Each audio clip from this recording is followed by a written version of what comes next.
Welcome to episode 113 of the Brainy Business, Understanding the Psychology of Why People Buy. Today's episode features a discussion with Michael Mazur and Elad Erdan from the company Colu. Ready? Let's get started. You are listening to the Brainy Business Podcast, where we dig into the psychology of why people buy and help you incorporate behavioral economics into your business, making it more brain-friendly. Now here's your host, Melina Palmer. Hello, everyone. My name is Melina Palmer, and I want to welcome you to the Brainy Business Podcast. Today, I am excited to introduce you to a really cool company called Colu. The company was launched in 2014 and currently has a staff of 40 people in the US, UK, and Israel with a mission to make more vibrant, connected, and inclusive cities around the world. Joining me today is Michael Mazur, Colu's VP of Business Development, and Global Business Development Manager Elad Erdan. One of the things that I love about this company is they were doing some really smart things in previous years that are proving to be incredibly applicable during this pandemic to help boost economic recovery and keep cities and small businesses thriving. In our conversation, we talk about an amazing project they did in Tel Aviv that helped a shopping area see 700% growth in 45 days. We also talk about a new project that, at the time of this episode being live, will have just launched in Akron, Ohio. We also get into some brainstorming about a topic a lot of people around the world have been talking about recently: masks.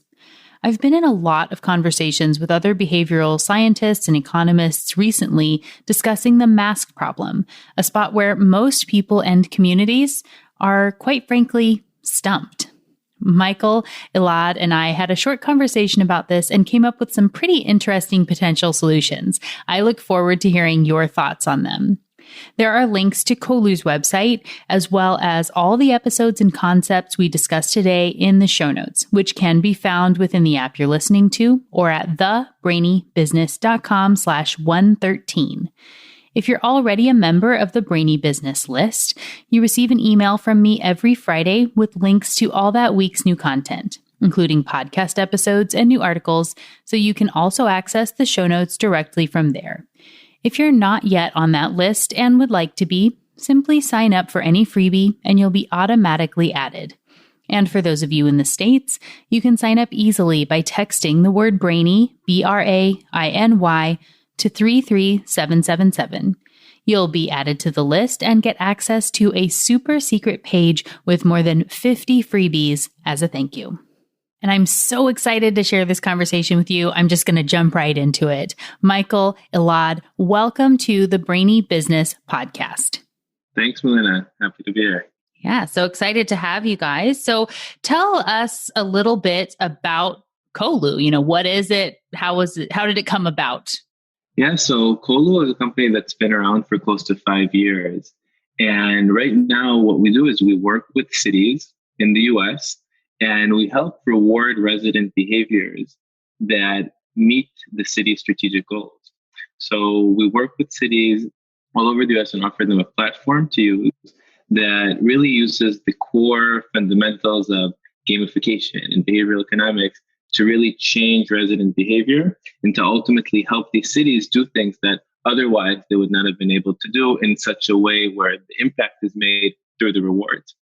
Awesome. And so you talk about behavioral economics as part of it and gamification. And I think, so you brought in some experts that you've worked with on that, or are you, who's the expert and how did that kind of get factored into building out the company? Yeah, I think I would say that the company is very mission driven. And for some reason, I would say almost everyone in the company has some affinity towards behavioral economics in general. I will say that, in the core, the founder and CEO, Amos Meiri, is a big proponent of behavioral economics. We did have Dan Ariely, who was on this podcast in the past, and it's mine and Elad's idol to many extents. He was a big part of also constructing the foundations of the concept of what we're doing. So we really kind of always have that and have had experts from Stanford and top universities really advise us on different ways. Dana Heller did it as well, and she's from got her PhD at Stanford, and she really helped kind of develop a lot of these processes and ways we really can kind of convert the idea into the implementation in a city through technology, right? That's the challenge, right? There's so many ideas, research going on, all this, but how do you take that, convert it to technology, and then on top of that, apply it or implement it in cities so that it really affects people? That's the challenge. It's the execution of it. So a lot of amazing people in the company that are doing that every day.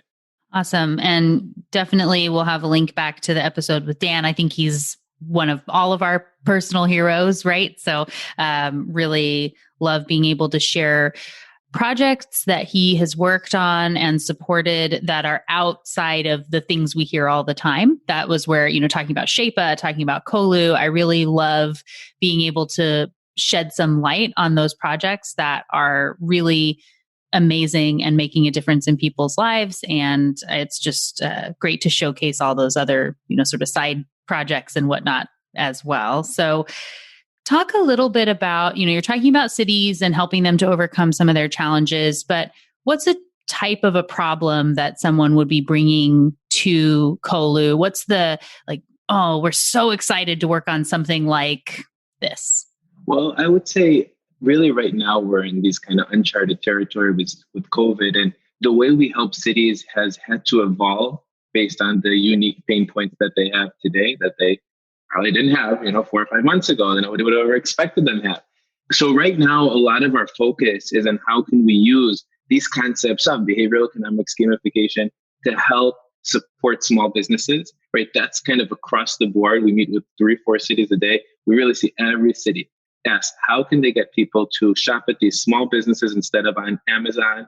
Nothing bad against Amazon, but really you see these small businesses are suffering, and people, again, behavioral sense, do things that are convenient, simple, and accessible. And we want to make sure that same way, you can go on Amazon and get anything, you also are aware of what you can do in your city in terms of accessing small businesses and the services that they can offer. So it's really creating that behavioral change to know that you'll be able to shop locally and in a way that's in line with the experience you have with Amazon. And one more thing is diversity, right? How do you promote minorities? How do you help cities promote Black-owned businesses, women-owned businesses, LGBTQ businesses, and use the rewards also to highlight them and to create that emotional connection with the business owners too? That's the awareness component.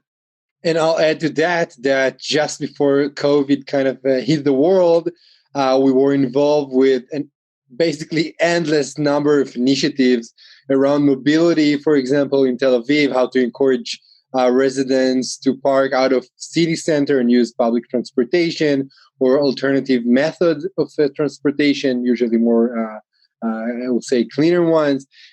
Also, a few initiatives around reporting to 311 call centers, as cities understand that having the residents alert and reporting really help the city to operate well. And also many different initiatives around sustainability, recycling, and so on. We had more examples from the world of public health and really many more. So each city has its own unique challenges, unique behaviors that it wants to promote.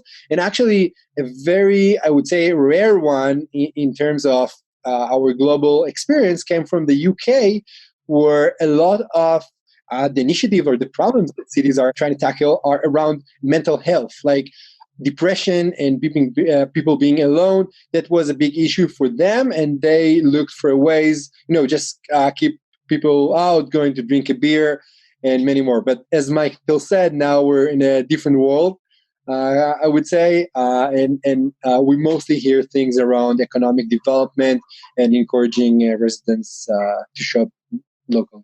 Well, and I would love if you can talk about the Jerusalem Boulevard project. I think that is just amazing what was able to be accomplished there and is such a wonderful case study. So Walk us through the project, and of course, Michael can jump in. But I know being kind of on the ground in Israel for that one, if you can tell a little bit about that project, that would be, I think, really helpful to understand what you do, from the beginning, from the problem that occurred, all that.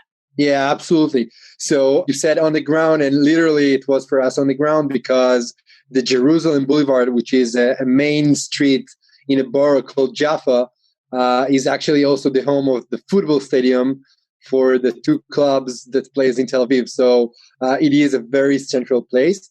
And Melina, I don't know if you had a chance to visit Israel. Did you? Nope, still on the list. Haven't been there yet. Right. So take my word when I tell you that probably on your first night in Tel Aviv, your tour guide will take you, your husband, everyone in the group, and he will tell you something like, yeah, I'm taking you now to a super romantic place on a hill. It's an ancient port city. Actually, Tel Aviv grew up from it. And as Tel Aviv grew up, it just became just a borough in the southern side of the city. And on November 2019, which right now looks like 10 years ago. Right. That's happened last year. So the Tel Aviv municipality and actually the Israeli Minister of Transportation started constructions, a very heavily one, to put a light trail in the southern part of Tel Aviv, the Red Line. This is how it's called.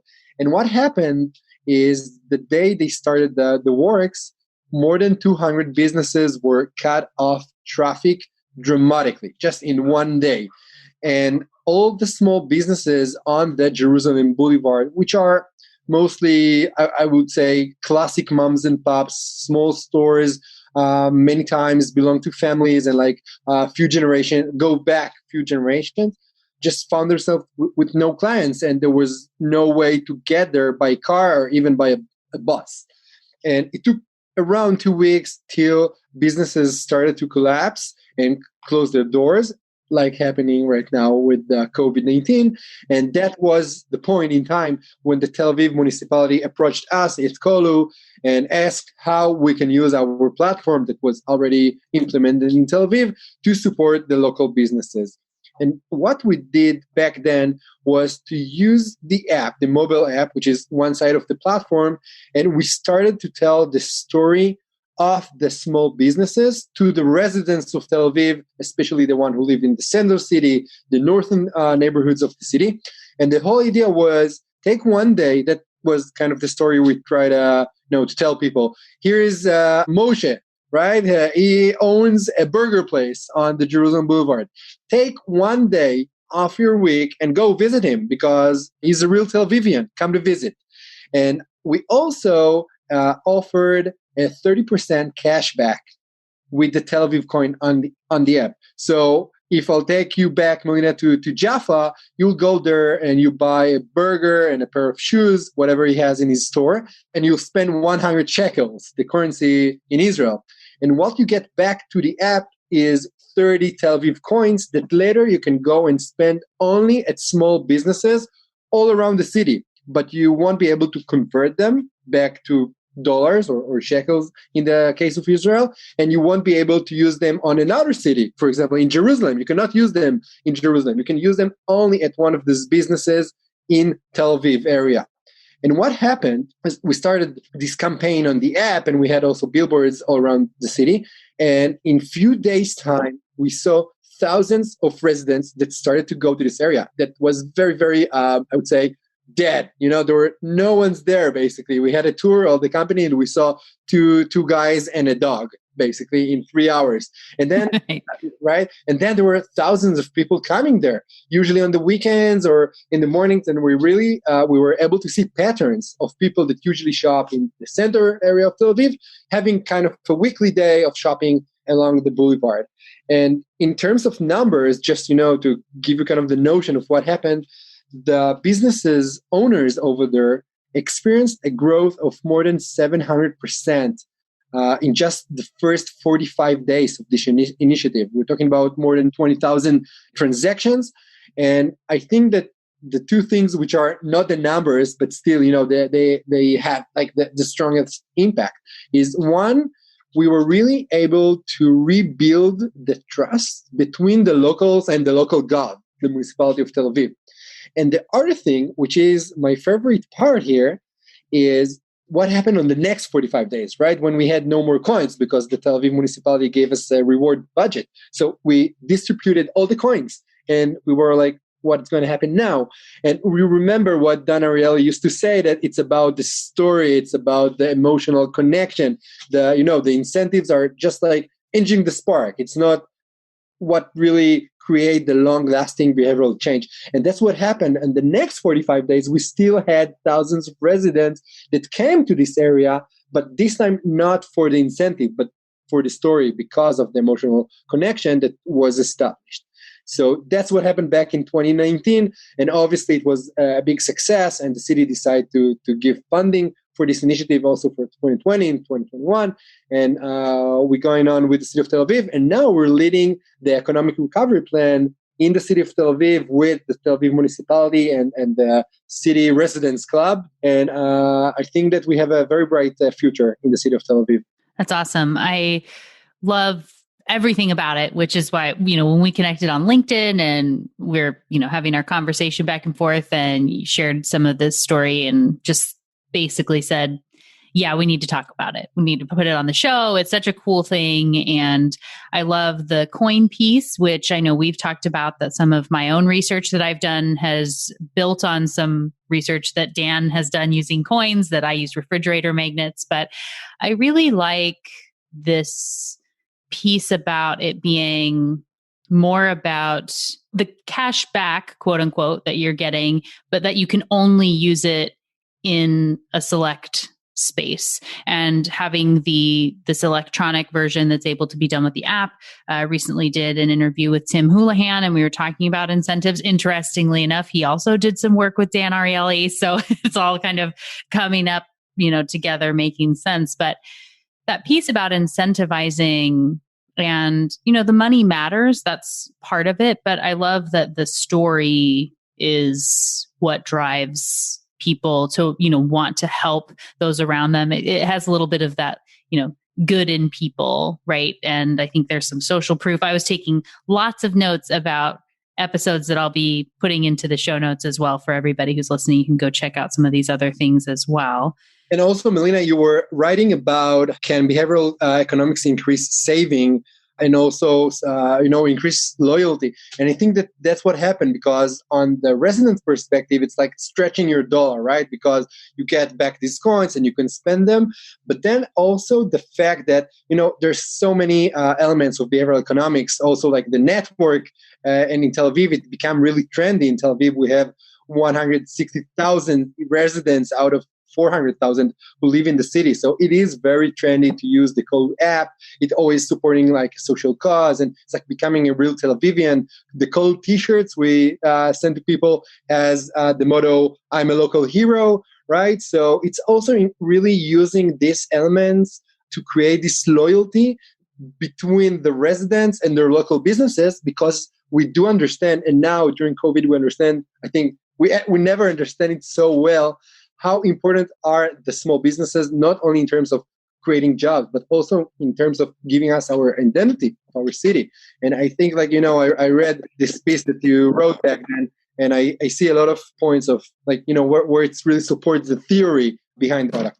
Yeah, definitely. And I can see a lot of the social proof that's part of that as well. So seeing other people and feeling like they're having success, we want to have success. You want to look, there's some that's about looking good yourself, which is fine, but also about helping other people, which I think is really fantastic. So we have this piece from Israel, so the work in Tel Aviv. And then you were saying you also have got some stuff in the States. And as we're doing our recording and conversation now, and I know you're doing stuff around coronavirus, and that as of recording, you have just pretty recently launched some stuff in Akron, Ohio. So let's talk about what that project is, and what if there are any initial findings, but just to share a little bit about diversity in the types of projects that you guys are working on. Yeah, so we decided to really focus on the U.S. market about 9 months ago. And, obviously it took time to get to the first city. With COVID-19, as it hit, obviously things changed. And so Akron actually became our first US city that we're launching in. The soft launch is actually starting next week. So next Monday. Well, all right then. Yeah, and we're expecting the official launch to be August 10th. Okay. With the city. The app is actually available. It's called Akron. So that's something. But the way it worked is really, believe it or not, the city of Akron had reached out to us. But behind the scenes, I'll say, is when we saw, and I'll talk a little bit more about Akron in a second, but when we saw that COVID-19 was starting to hit, right, this is early March, we had to, as a company, really figure out how can we change our solutions to be relevant during COVID, meaning how can we stay compatible during those difficult times. And we had brainstorming sessions and, a lot of different things came up of what will cities need help with and how can we preemptively address some of these problems that even may have not yet existed, but we kind of saw them happening as we were actually in Israel. Things even started a bit before they started in the US. So we kind of had like a sneak preview, for better or worse, about what was happening. So how could we prepare? And one of the things we did is we posted a long blog post with different ways that the application that we have, which has, behavioral economics incentives and rewards, can help change resident behavior to benefit cities during COVID. So it could be getting kits that are compatible for quarantine, could be measures to help the city disseminate information, reward people for reading or confirming that they read. It could be for, obviously, small businesses, which became the highlight, and how to support small businesses, and so much more. But we had to ahead of time do that. So we created a whole blog post. We created a whole new kind of coronavirus response team that really was a task force that was devoted to doing really research all the time, figuring out how we can best help cities and what are cities going through. Right? We really believe in the research because otherwise we're just kind of doing things, right? Things are very dynamic. So Akron actually reached out to us. They had read about us in a specific article, I believe one of the Smart Cities newsletters. And they were saying like, hey, we really need help right now. We have a lot of issues. We had a lot of issues before with small business shopping because they had like a big Main Street project, which is actually very similar to what Elad was speaking about in Jerusalem Boulevard. And I've been there in Akron a bunch, and it literally is a very similar problem. And the city wanted to think about outside the box ways to implement solutions. And James Hardy, who is the individual from the city, is the deputy mayor of integrated development within the city of Akron, he reached out to us and he kind of was like, okay, this sounds really cool. I know you guys haven't done it yet, speaking about social proof in the US. You guys haven't done it locally. You guys seem legit because of your past history and the work you've done in Israel and in Europe. But let's give it a shot. I'm willing to be the first. And when that happened, we really kind of said we would implement. And as we implement, really learn, because again, it's hard to foresee what's going to happen during COVID also with the dynamic aspect of things. So we kind of very quickly had to develop our program and our initiatives that are in line with what their needs are as we ran. So again, we started the program and did a lot of preliminary research and really got to the point where right now we had to onboard merchants. We had to work on how are we best going to utilize any dollar that is put into the app in the form of rewards to generate the most economic impact in the city. When it comes to number one, as we decided, small businesses and small business consumption. And number two, promoting specifically minority-owned businesses also, or highlighting minority-owned businesses. So we focused a lot on that, and we focused a lot on creating these plans, working with data, working also on looking at the equilibrium between the incentive and the economic activity. Meaning if you have $100,000 and it is translated into 10% cash back, so let's say you shop at a restaurant, you spend $10, you get $1 back. That $1 back rate is coming from that pool, right, of $100,000. And the economic impact in that case will be $1 million, right? For $100,000, 10% cash back. But then you can look at, okay, what if we gave 20% cash back? How would that affect really the economic impact of this whole type of mechanism, and really finding that equilibrium there? So that's a lot of the work that we're doing, looking at the average price per transaction based on businesses, looking really at the way people consume, the way people shop by segment and all that. And that was a really important part. And one last thing about Akron is really that as all these social issues were arising and the Black Lives Matter movement really kind of came into light, as we were planning, the city decided that they wanted to allocate a portion of the budget to specifically Black-owned businesses in Akron. And what that meant is we created an additional rewards program that give an additional 10% cash back for people that shop at Black-owned businesses. And that creates that cool awareness aspect as well. Yeah, that's awesome. And so with the piece in Akron, and so this, while we're recording before that launch begins and Akronite is fully live and, bustling, I suppose, the episode will probably come out after the fact. So we'll make sure to do some updates and things when get sharing on social and things like that. So the piece with Akron, where now it's having to do with coronavirus and all these other things happening in the US, like you said, with Black Lives Matter and these other pieces.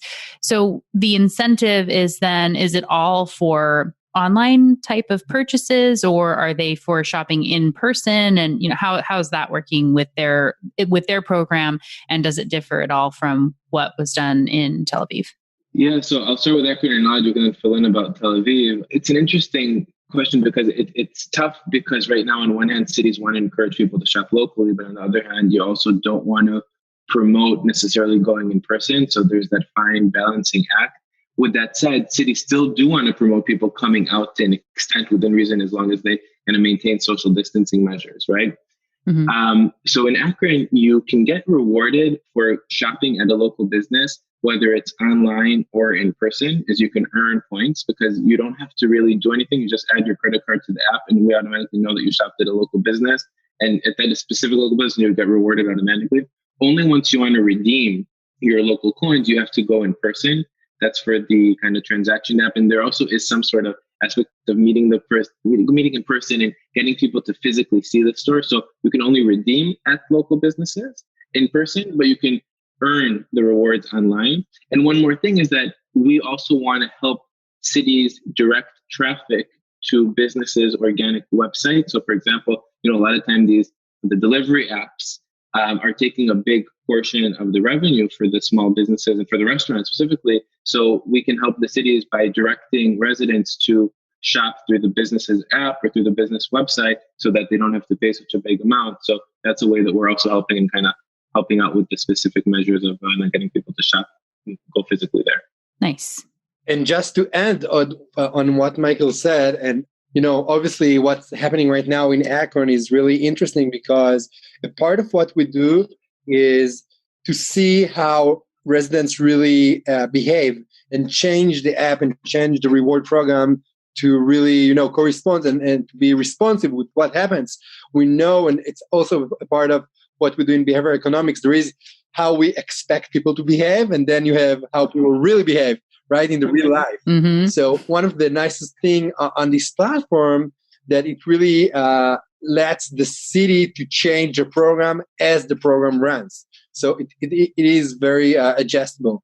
But just to add on this, what we did in Tel Aviv, just really on the first 2 weeks of restrictions, I think was mid-March, also we launched a new campaign that aggregated all the types of businesses that historically never shipped deliveries. So it was like, and I'm a parent to 2 kids. So, and I became, like many of us, I became the teacher of my kids. And then I really, I needed stuff from the arts and crafts store, like papers, lords, whatever, scissors, like, to be a really good teacher. And then I was like, all right, I'm not going there. It was like, the beginning of the pandemic. And I used the app also to find out where I can order this kind of products also. And I'm talking about hardware stores and many more, right? So that was one thing. And then another thing that I want to point out is a different method of gamification we tried. So Michael spoke about the cashback mechanism. But another thing we're doing as part of the app is the challenge concept, right? So the challenge in Tel Aviv was shop in 4 small businesses, right, in the sequence of 2 weeks, and get a reward 35 Tel Aviv coins. So it's not really shopping one time. We're kind of educating the people to start, to develop kind of a new habit. So you need to go and shop there 4 times in order to get your reward. And what happened in Tel Aviv is that Tel Aviv municipality, just by using a reward budget of $3,000 US, they were able to generate around $150,000 US dollar. So think in terms of cities, we have to speak about ROI. So think about the ROI just using 3,000 US dollars and generating a very significant effect. And again, from talking to our business owners, and this is a community, it's a community of sellers for us, we got the data that 30% out of the economic activity that happened in Tel Aviv came from the users of Colu. So for a person that have a little store, one of 3 people that coming in is coming with, this like kind of game. And it's like, yeah, I just made my second purchase. I have to find 2 more opportunities just in the next few days, right? So, and we have a lot of people that start the challenge and obviously are not able to finish it for various reasons, but that helps the city on this perspective. Yeah, no, that's awesome. I love all of that. And being able to really leverage the dollars that are being put into play to say, like you said, turning $3,000 into $150,000 is a big deal. It makes a big difference for the city and for those small business owners. And just I love finding those win-win, where it's just good for everybody. And I definitely see a lot of that in Colu. So I think that's great. I would love to talk a little bit now. We've definitely talked about small business and where that matters. And I know there are now where you're doing a lot of things within pandemic space and helping with cities. And so I will say a couple of things that I know where businesses and the cities are having difficulty, and something that a lot of other behavioral scientists that I know, we've been having a lot of conversation about. And so I'm going to put this out into the world, and you can say, we don't know about that, Melina, shush. But this encouraging people to wear masks is something that is very difficult, and that a lot of people are struggling with as we're having these conversations, and also adhering to social distancing protocols and just following the recommendations from, around the world. And so I believe you mentioned that there's some suggestions and things that you all are doing in that vein of the world. So because I know that's such a big problem and concern point for people right now, if you do have details on even just what your thoughts are in that space, would love to talk about it. So, Michael, I don't know if you want to go, but in Israel, one of the things that are happening right now is that, and you need to understand the way that the state of Israel work, because, we have a government, and the government is the state, and then we have the local government. We don't have what you have is the state in between, right? So the government of Israel started this concept of the purple certificate, or the purple badge, if you will. And as a business, you need to comply with several conditions in order to be able to open your store for service or have customers. Now, there is a question, who is responsible to really make sure that residents do wear masks in a store, right? For example. And the answer is really the local gov, although the government up there decides. And what cities are now trying to do, because they understand that it's very hard to make sure that people are wearing masks, as probably everyone knows, when someone tells you what to do, you don't want to do it, right? So cities started to take the approach of giving carrots to businesses instead of, being like the bad policeman that tells you what to do and what not. And what we do is we try to help and support businesses. So, for example, think of one of these stories that Michael mentioned as a reward program for businesses that are keeping the rules and the conditions of the purple patch. So if I'll buy in somewhere like this, I will get additional 2% of cashback, right? So then the business owner has a very strong incentive to make sure that shoppers, people that get in the store, they will wear masks. And obviously, if the owner would tell you, hey, Melina, can you please just put the mask just for 1 second? Probably you will, because, someone asked it from you very nicely. So this is kind of shifting around the responsibility for stuff like this. And this is something we're trying out right now with few of our new cities in Israel. Awesome. And just you were talking a little bit there about carrots and sticks, of which Daniel Pink talks about in his book Drive, and I'm sure in a lot of other areas. So we'll definitely link to that book in the show notes for anyone who hasn't read it or isn't familiar with his work, it's really amazing of the what it is that motivates us and getting into all of those pieces. So he talks about carrots being more effective often than sticks, even though we feel like we need to be using sticks. They don't work as well as those carrots do. Michael, did you have anything that you wanted to add in that piece?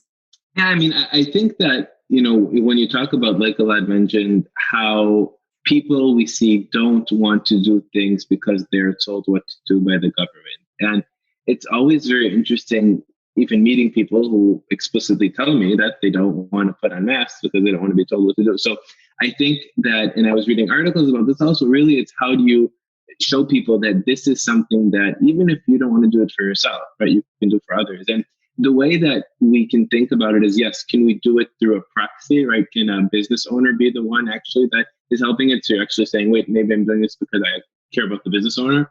But how do you really get that to happen in masses, right? How do you promote it? Is it like doing the Hawthorne effect where you think that people are watching you? So basically saying like, if you know that at any random time, if someone sees you and they can always look at you and see that you're the one who mentioned get fined, but that's a negative thing, right? So then how can you take it from a positive angle and maybe go do like, if you randomly get caught, quote unquote, with a mask, then you can get rewarded. So I was like, no, oh wow, I can maybe make $20 for just walking down the street with a mask. So it's all these different things that maybe will subconsciously have you be more aware of the aspect of, I want to wear my mask, I need to. But also maybe personalizing it is what I think, really showing people like the story about like, okay, if you don't wear a mask, you can affect these people that are your neighbors, relatives, family, whatever. And I hope that this will get better. Obviously, in my mind, that's kind of a key part of getting back to informal after this, recovering. Yeah. And that actually reminds me one of the things that Dan Ariely mentioned when he spoke about Shapa, and we're also doing it in the Colu app. And this is to really highlight these celebrations, like find, even if nothing bad happens, right? So, for example, in the app, once you redeem coins, you get this text message, Elad, thank you for supporting the small businesses of Tel Aviv, right? So you want to be very acknowledged and recognition when someone is doing a good thing to himself, but also to the community. And I think that also relates here because, fighting COVID is you need everyone on board, right? You need everyone need to do a little thing, and then we'll all be protected. So I think that this is something that also kind of connects to the theory that we're trying to promote here.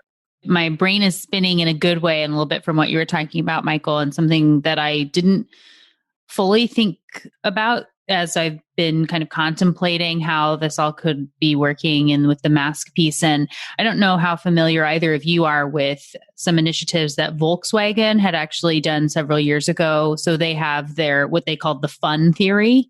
And so through the fun theory, and you may have seen the video, and I will share it in the show notes for anyone who hasn't seen it, but where they were trying to get people to take the stairs instead of the escalator in going to take the train and whatnot.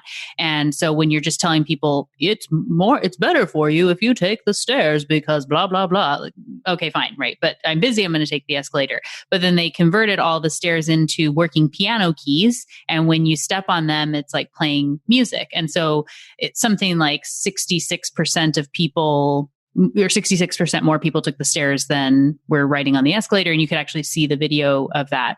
So that's one of the most popular ones that was part of that campaign essentially that they had done. But they also did some that were, if you run a red light, so if you make a simple traffic violation, typically these days, you just are kind of, it's you against the government and are they going to catch me sort of a thing. But they set it up that if you stop properly and you don't run the light and there's no ticket, then you get a chance to win the money from everyone who does have to pay for the tickets from running the light.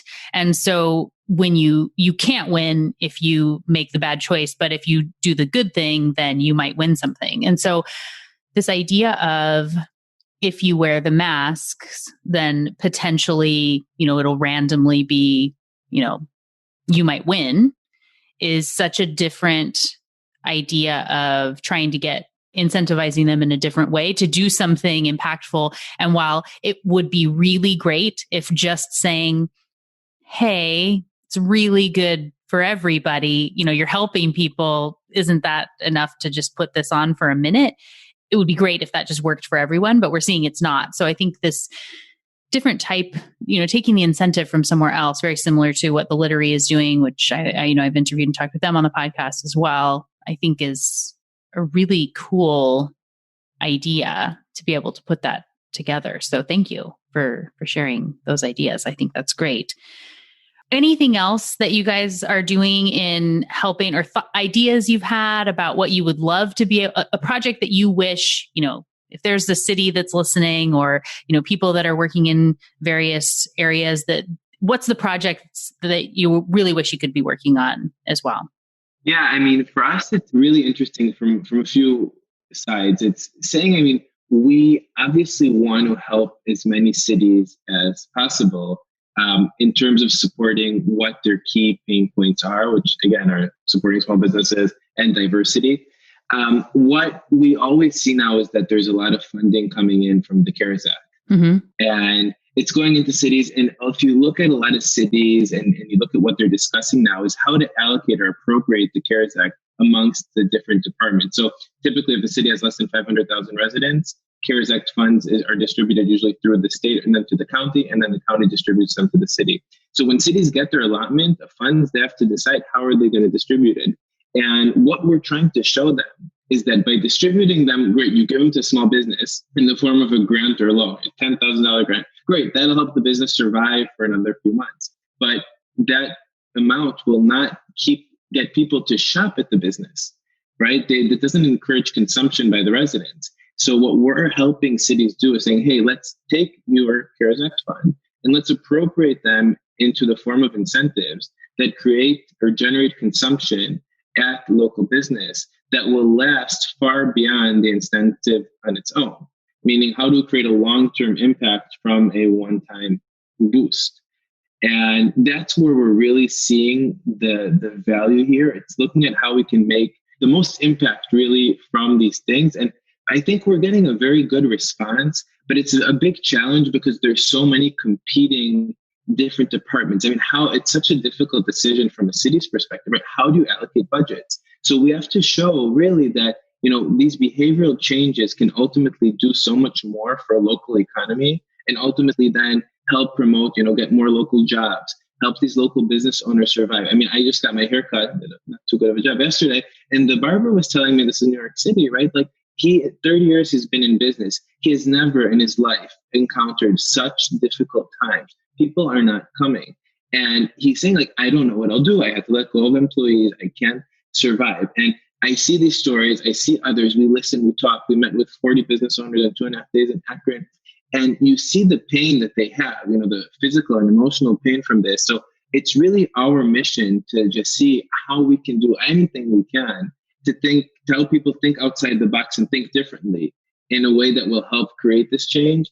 And that's where we see, the biggest desire to help with. And there's so many opportunities and we have so many hours in a day, although you could argue that we are basically, Elad and I together, we meet 24 hours. So we're all, but there's so much we can do. So it's really about seeing how we can help as quickly as possible and working through the bureaucracy that exists in government, because that bureaucracy is ultimately should not be such a hindrance. And I can say, if we look at the way Akron moves as a case study, that's a way government can be. That's a way to show the truth. Yes, it is possible.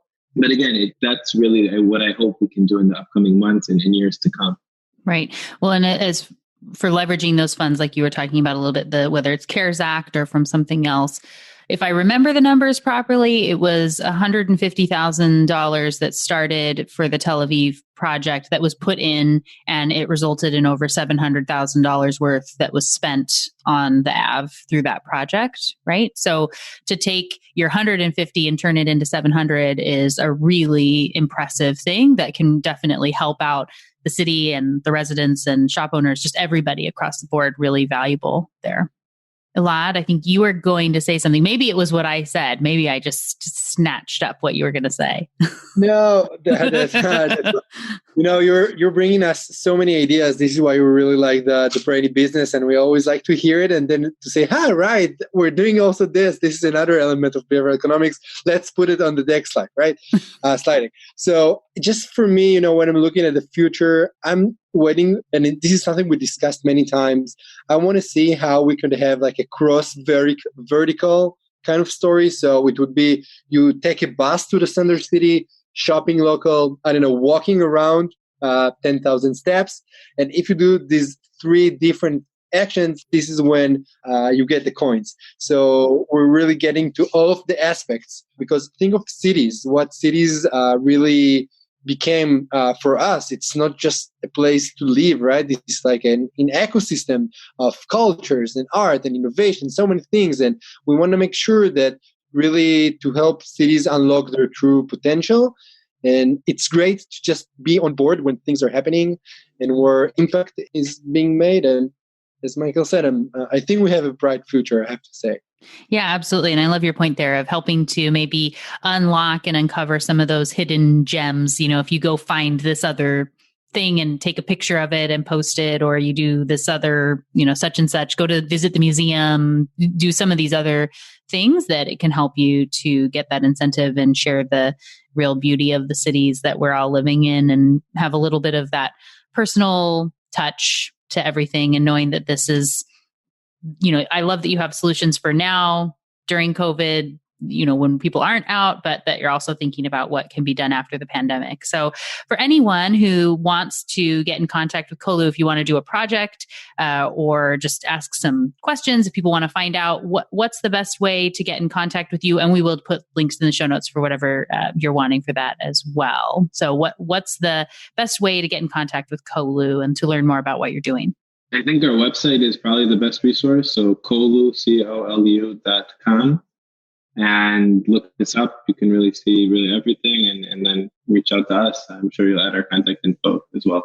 Yes, absolutely. And if for whatever reason anything gets lost, anybody could reach out to me to reach out to you all and put in the connection point there. Always happy to help. So that sounds wonderful. We'll have links to Colu in the show notes. And just thank you both, Michael and Elad, so much for joining me today to talk about the amazing things that you're doing to help cities and local businesses.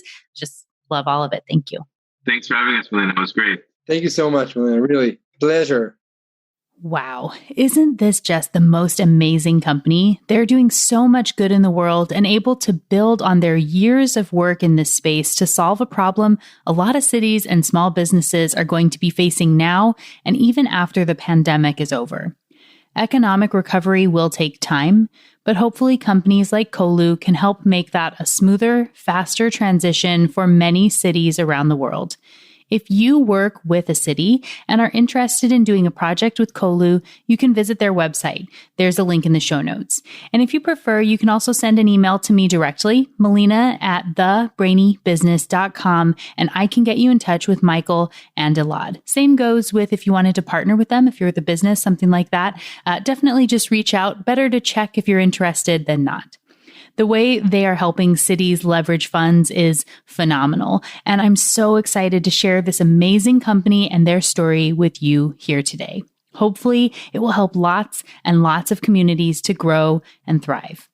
As a reminder, the show notes also have links to episodes on all the concepts we touched on. Not all of them were called out by name during our conversation, including those on incentives, herding, behavior change, habits, interviews with Dan Ariely and The Literary, and more.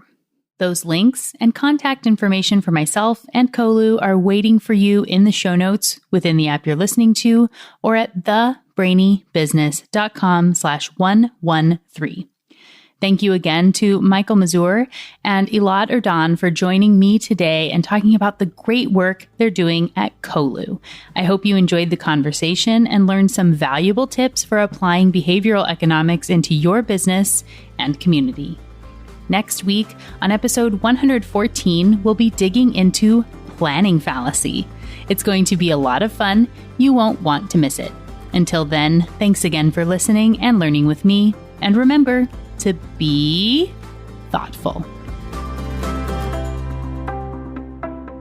Thank you for listening to the Brainy Business Podcast. Melina offers virtual strategy sessions, workshops, and other services to help businesses be more brain-friendly. For more free resources, visit thebrainybusiness.com.